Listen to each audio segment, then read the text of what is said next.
Welcome everybody to Carpool Q&A. I'm here with Pastor Tom. We've just wrapped up the second service at our Gold Coast church plant, Hope Reformed Baptist Church, Gold Coast. And now we're driving up the road to Logan for Tom to preach up there. This Q&A is going to be covering all things church planting, all things related to church, ecclesiology, missiology, mission. So send in your questions in the comments and we'll be covering all the questions. So first question for you, Pastor Tom. When should a church decide to plant a new church? Oh, wow. Good question. Yeah, starting easy, I guess, with the question. A church should definitely decide as early on as possible, or an eldership, because I guess not every church is starting from scratch. Yep. But an eldership should decide as early on as possible that it will be planting churches. That should be something that should be a part of a church's ministry philosophy or missiology from the very get-go, is that if we believe in the Great Commission, then more churches need to be planted. If we believe that Christ builds his kingdom through his church, through the proclamation of the gospel, then that requires churches to be established. So if you're a part of that, if you're a faithful part of that, you will be in some measure responsible for church planting. So you should decide as early on as possible that you will be planting churches. I don't think that is an option to be a faithful New Testament church. But when that actually takes place, is maybe the answer is that it's okay to be a completely different answer for every single different church, because different people have different capacities, different skills. Paul definitely was willing to take the providence of God in somewhere like Philippia and Thessalonica and move just a couple of weeks or months after establishing the church. He would move away because the providence of God in his persecution and in the political climate of the city made it impossible for him to stay, so he went on to plant another one. Now, he was an apostle. He was Paul. There's lots of things we can say that is very specific to him, but at least we can't say that's unbiblical. If a missionary goes into a town, establishes Christians, establishes a church, and 3 months later persecution pushes him out and he has to leave the indigenous Christians there, that's not a failure on his part. That's at least what happened to Paul. So that's probably the as quick as you ever want to be kind of style. I would at least say you probably need less of all the ducks in a row as people think, because we don't want to do a tidy, forced church split where we plan a year out to send a third of our resources, a third of our people, a third of our eldership, a third of our budget down to a different location and call it a church plant. That's not really a plant because it hasn't started with a seed and then grown. Rather, it's just chopping off a few branches from one tree and shoving it in the ground somewhere else. I think doing that is it's very safe because it's hard to fail. But no matter what, you'll have 30 people rock up every week. You'll have enough money, you'll have enough givers, you'll have enough servers. Whereas I think New Testament ministry would be that one guy who can preach and one deacon can just decide we have what it takes to go down and start preaching the gospel so that we evangelize a church into existence. And if other people from other churches or our sending church want to join in and help be a part of that as part of their mission work, then all power to them. They can absolutely do that. But yeah, a church should try and do it definitely as soon as possible, and with removing as many idealist things as possible, because otherwise it'll just never get done. Because I don't think a church will ever feel like they're totally stable enough to plant and send and not lose anything by doing that. Sweet. Question 2. Why aren't we starting in a home and doing a home church and letting it grow organically? Why hire out a building? One of my favorite questions. I was actually chatting to another guy from another state, a pastor, about that this week. He was just sort of picking my brain and talking about church planting stuff. There's definitely nothing sinful about meeting in houses. As a church, we do that with our Bible studies and our fellowship groups. There's definitely, and this needs to be said, there's definitely nothing more holy or more New Testament about meeting in a house than in a rented building. Definitely not. I mean, the very first instance that we have of public gatherings is in the big sort of rented colonnades of the temple. So large public areas like a conference room type thing would be the modern day equivalent. So churches were gathering wherever they could all fit. Historically, house churches have been a handy model where there's been persecution because they're hard, obviously you can't build a church building and it's harder to find those Christians. It's also able to change location every week, or where there are extremely limited resources and it's just not an option from the beginning to be renting a building. That would be a waste of money. However, I don't think that in our Western context, starting a house church is really at all the most missional thing.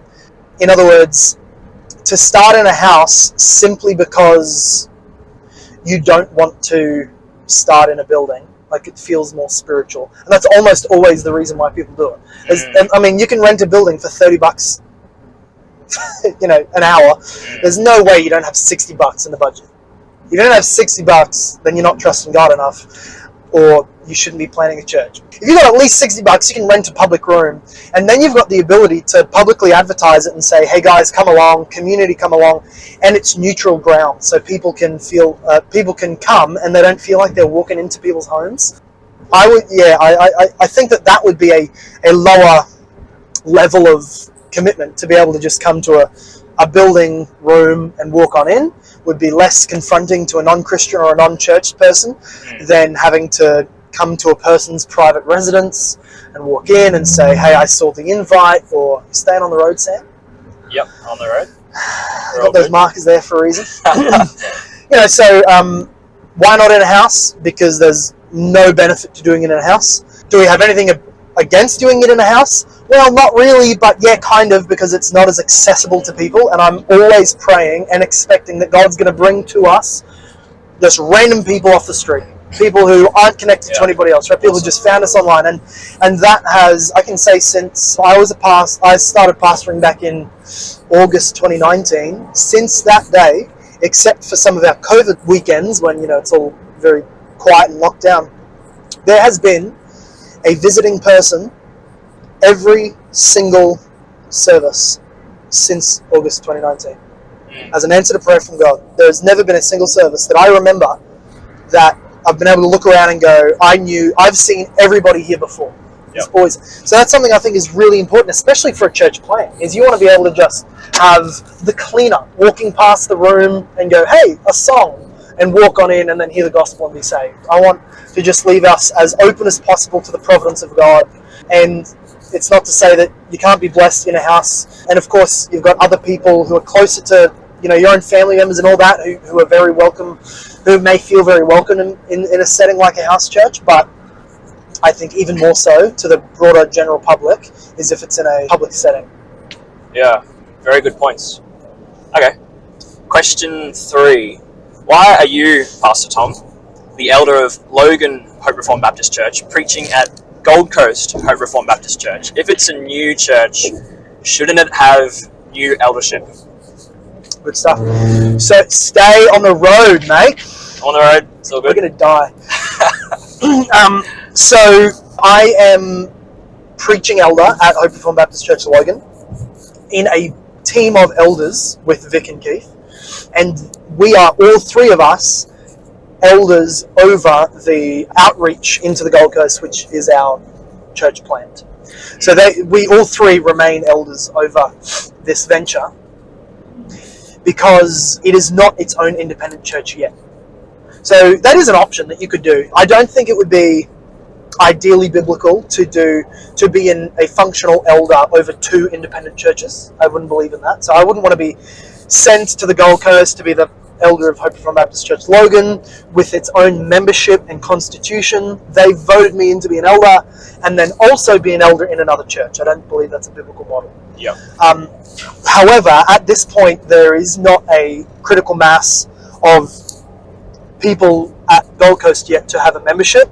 We believe, especially as Reformed Baptists, this would even come back to our confession, but we would believe that elders need to be called by the people they are going to shepherd. And to do that, you first need a membership. So to become an independent local church, you need members that agree on a constitution, and then those members, in the very first members meeting they ever have, they appoint for themselves an elder. Ideally, a plurality of elders, so 2 or 3 elders, because that's what we see everywhere in the New Testament, is that there is always a multiplicity of elders, not just a single person.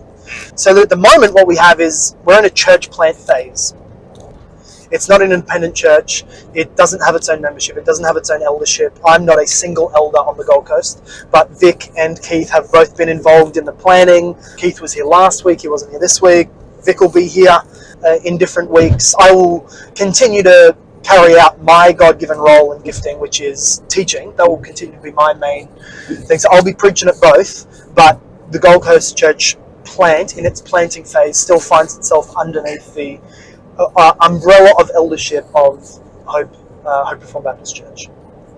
Yeah. So when it becomes independent, we will aim, to have distinct elders. Who those are yet, we don't know. Because God willing, my plan is to stay at Logan, and we'll raise up new people for Gold Coast. Other people will come to the church. People will be raised up in the church. Maybe somebody is sent from Hope Church down there, but at the moment we're just, who knows what a year can bring. So we're praying for that at about the 12-month mark to be able to make it independent. But a lot can happen in 12 months. We'll see what God does. Awesome. That kind of leads straight into the next question. So, church planting models. Yep. Which church planting models do you advocate, and what situations would they be appropriate? And on the contrary, are there unbiblical church models that you see are common? If there are official and titled models out there, I don't know what they are. I've never read a book on church planting, so I don't know if there's a particular type or style you want me to talk to. If so, jump in and say, there's some. I guess there's I can just really speak anecdotally. So from what I've seen other people do, or other pastors do, other friends do, I think there's the traveling missionary, almost apostolic type church planning. I'm not saying they're apostles, but doing what the apostles did, which was like move into a place, preach until there's people saved, set up elders and go. That is a biblical form of church planning, because we see the apostles do it. And we see that happen all over the world. One of the risks that brings up is heresy is able to come in quickly, because you've got people who are recently saved. If it's an unchurched area, you get people saved and then you move on 6 months later. The most mature Christian there is a 6-month-old Christian. Even that is not the end of the world. Paul would just go back and visit them and write to them again, and we've got the inspired canon. So that takes a lot of faith, but that's a fair ground, a fair model. I wouldn't really try for that in our modern context, because I think there's ways to be much more effective. I don't need to leave a city to be effective elsewhere, right? So I can continue to do all of my ministry at Hope Reformed Baptist while also planting down here. I don't need to up and leave. So contextually not what I'm going to do, but that's a fair model. Other models would be more lifetime missionary models, and this would probably especially be cross-cultural, when you move somewhere and just become a missionary, incarnate into the people, learn their language, dress like them, eat like them, live like them, and as long as it takes, you just stay there until people get evangelized, a church starts, and then you die there. So if the church thrives and explodes, you stay there and continue to oversee it. If it struggles and it's like 2 or 3 people after 20 years, you just keep on going. That would also be a biblical model. Probably the unbiblical model I would not be keen on, which is what came up before, was more along the lines of fail-safe tree planting. So that instead of planting a seed of the gospel through the gospel being preached, so that a church grows up out of that seed, rather splitting a tree in half and taking 30 people down to a certain area and starting a new church. Like, that's cool. Like, there's nothing against, I don't think there's any laws against splitting a church. I just don't see how that's a mission move. And usually it gets runs on the board by being able to say, we planted a church. Well, really, you just made one of your church services smaller, and and people are just meeting in a different location. Now, that's okay if what they're planning is, but that's to start us off, and then we plan to grow from people from the outside in that new area. Yeah, but I don't like that as a model, as in, that's not what we've done. not what we want to do. This would not be our model because it immediately removes the intensity of the mission and the urgency. As soon as you walk into a building and there's more than 10 people, as a churchgoer, or maybe you're on the church plant team or whatever, or you're the pastor, you can be tempted to feel like, oh good, we're not failing, there's enough people here that if I go and, if I put a photo of us up on Instagram, it won't be embarrassing, right? The temptation is always to get idle and to feel satisfied because there's not an embarrassingly low amount of people here, and to then not strive urgently to see more people saved. Whereas if we went to a new city, right, 2 hours drive away, and we sent an elder and a deacon, right? Church planning team going to Byron. 2 guys. Or going to, Sunshine Coast. No one's going to be ducking up there, from Hope. In between Sundays. They're just going. They're going out to Whoop Whoop, or they're going out somewhere, fair driveway, and they're moving there. If they do that, and after 2 Sundays, it's still just them and their families in the building, they're going to have the very present, urgent pressure on themselves by just being in the room to feel like, oh man, we need to get active, because we don't just want to keep on hanging out together every Sunday. We want to see this thing grow. So yeah, I would want to avoid church planning models that mitigate failure and that bubble wrap the whole process.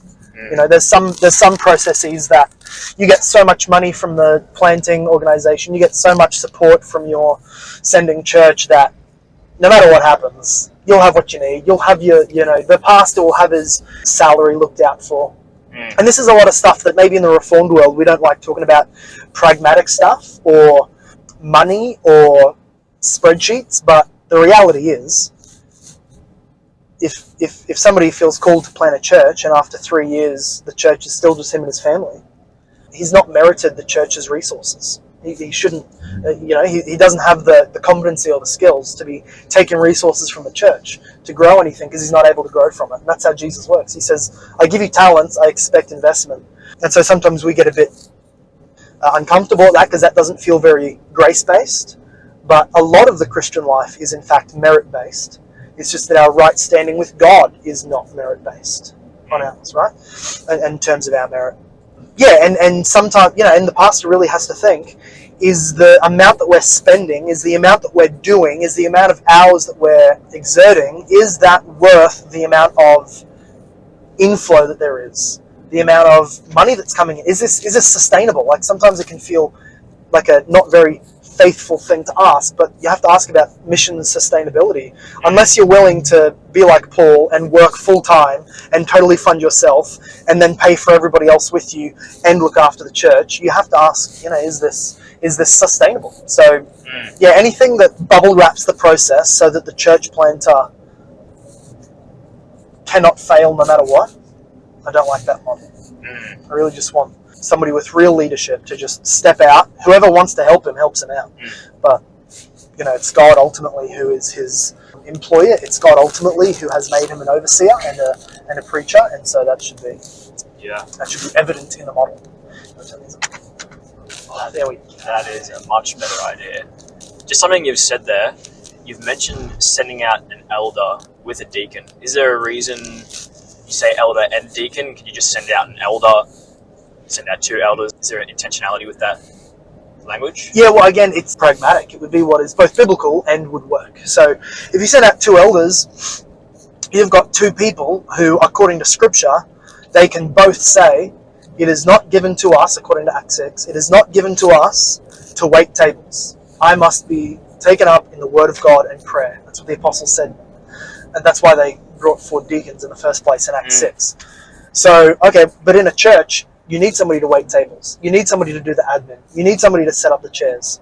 And so, yeah, you can go, okay, well, we're just going to be elders who do everything. Right. But now you're failing in your job, because part of the elder's job is to keep the main thing, and not get distracted with other good things. And so that's why God gave us the deacon. Yeah, again, you could even ask, why don't we plant with 3 elders and 2 deacons? But again, then you're going, well, you've got half a church there. You've got 5 office bearers with no membership. And in fact, really and technically, he's not an elder until he's voted on the sending church to be a sent elder. And he's not an elder over the people until they, having been gathered under his preaching, then by vote affirm him as their shepherd. So that's what, when we say we send an elder, we mean we send an elder qualified person. Now maybe they are functionally an elder in Hope. Maybe they're just qualified for it, but we're not going to make them an elder here because we're going to send them.